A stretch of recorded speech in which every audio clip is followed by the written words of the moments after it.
So there's something that I want to tell you that's kind of important. And that is that a lot of people that I know, that I've known, have a problem with stomach acidity.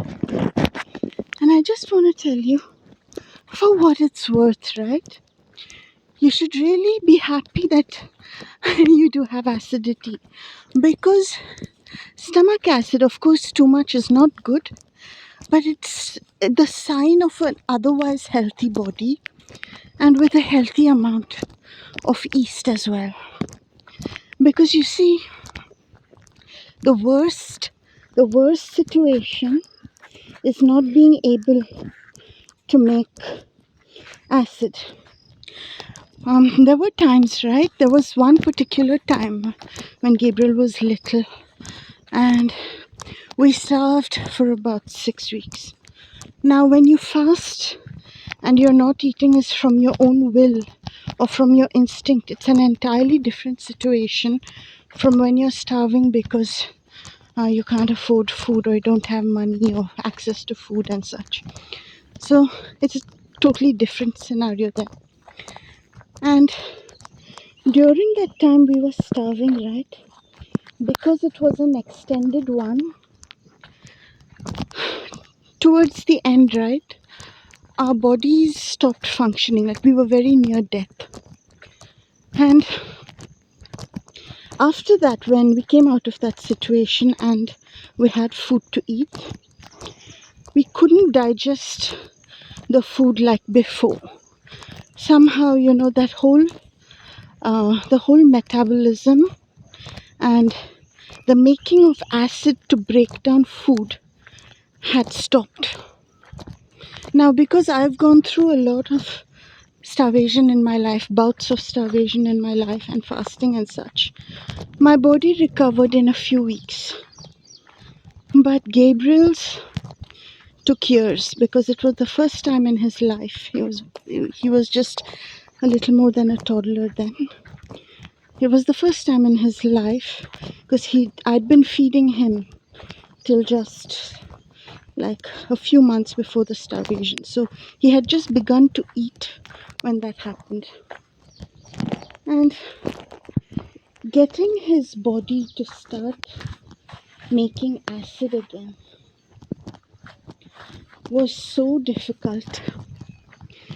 It took years. It took, I think, 3 or 4 years to get his body to make acid again. And it was 6 or 7 years later when he actually farted one day, making me so happy, because that is such a good sign of acid. So I just want to tell you,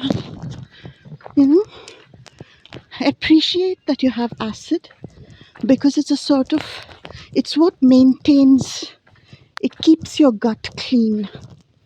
And if you want to do fasting, whatever you're doing, right, be aware of your acid levels in your stomach. Don't reach the point, right, where your body forgets to make acid, because that acid is not just for the digestion of protein or food. There are lots of other things. The acid itself, right, it is a soul function, and that soul function, right, is closely related to soul hunger.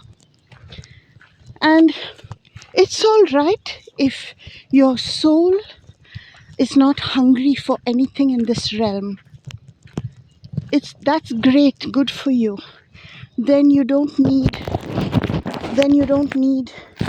the physical component of hunger, which is acid in the gut.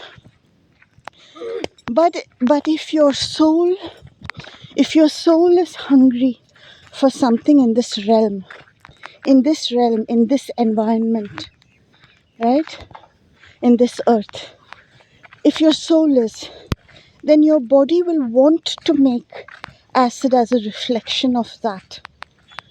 So if you want to live in this realm, in this lifetime, right, then be aware of your acid level. I'm not saying you shouldn't fast or you should keep eating a lot. I'm saying be aware of that, because you want a certain you want a certain level of that in your life, in your body, to keep things balanced, and to keep the gut clean as well, because the acid does clean the walls of the stomach. You don't want to wake up 5 years from now with a lot of gunk stored in there because you weren't making enough acid. So yeah, I'm just giving you the basic idea. Your instinct will tell you the rest.